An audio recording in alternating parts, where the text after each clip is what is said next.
Facebook founder mark Zuckerberg తన employees మీద చాలా కోపంగా ఉన్నాడంట. అండ్ ఇప్పటి నుండి కన్సిస్టెంట్ గా మంత్లీ వన్స్ వాళ్ళకి రిమైండ్ చేస్తున్నాడు, యూ విల్ బి ఫైర్డ్ ఒకవేళ కంపెనీ ఇన్ఫర్మేషన్ బయట తెలిస్తే. యాక్చువల్ గా ఏ ఇన్ఫర్మేషన్ బయట తెలుస్తుందో ఇప్పుడు తెలుసుకుందాం. 20 ఎంప్లాయీస్ ని మార్క్ జుకర్బర్గ్ ఫైర్ చేశారు. ఎందుకు అంటే ఫస్ట్ వన్, తన కంపెనీలో 4,000 ఎంప్లాయీస్ ని లే ఆఫ్ చేయబోయారు. అది 5% of the whole company amount. And ఇది రీజన్ ఏంటంటే లో పర్ఫార్మెన్స్. ఈ ఫైరింగ్ అయ్యే ఒక ఫ్యూ వీక్స్ ముందే ఇదంతా లీక్ అయిపోయింది మీడియాకి. అది కూడా వాళ్ళ ఎంప్లాయీసే లీక్ చేశారు. ఇది ఒక కారణం. రెండోది DEI program, diversity equity and inclusion. అంటే irrespective of your background, reason and religion equal గా ఆపర్చునిటీ ఇస్తూ మిమ్మల్ని ఇంక్లూడ్ చేసుకోవడమే ఈ ప్రోగ్రామ్ ఒక ఉద్దేశం. సో ఈ ప్రోగ్రామ్ ప్రకారంగా ఎవరైతే వేరే కంట్రీ వాళ్ళు ఉన్నారో వాళ్ళందరినీ హైర్ చేసుకోవాలి అని చెప్పి అది దాంట్లో ఇంక్లూజివ్ గా ప్రతి కంపెనీకి ఇచ్చేది. మెటా అండ్ అమెజాన్ ఇప్పుడు ఈ ప్రోగ్రామ్ తీసేసాయి. ఎందుకు తీసేసాయంటే రిపబ్లికన్ పార్టీకి సపోర్టివ్ గా.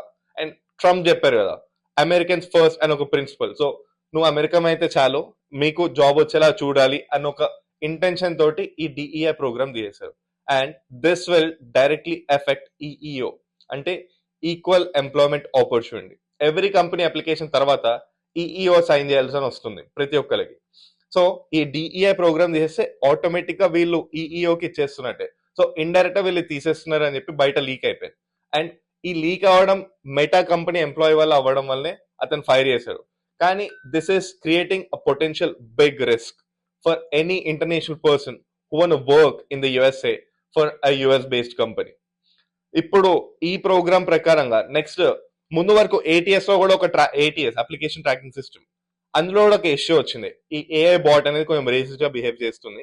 ఒకవేళ నీ నేమ్ ఒక వైట్ అమెరికన్ నేమ్ కి సింక్ అయి ఉంటే నీది స్క్రీన్ అవుతుంది. Versus if you're an American still if your colour is other than white, then automatic rejection కి వెళ్తుంది అని చెప్పి ఎన్నో కంప్లైంట్స్ వచ్చాయి. అండ్ ఈ అక్యూజేషన్స్ పైన కంపెనీస్ రెస్పాన్స్ ఇచ్చి ఇప్పుడు ఆ ఏఐని ట్రైన్ చేస్తూ వెళ్ళాయి. ఇక్కడ ఏఐ అంటే ట్రైన్ చేయొచ్చు, ఇప్పుడు మనుషులే డైరెక్ట్ గా డిఈఐ ప్రోగ్రామ్ తీసేస్తున్నారంటే so it's a big risk. Stay tuned TV9 USA for more updates. Thank you.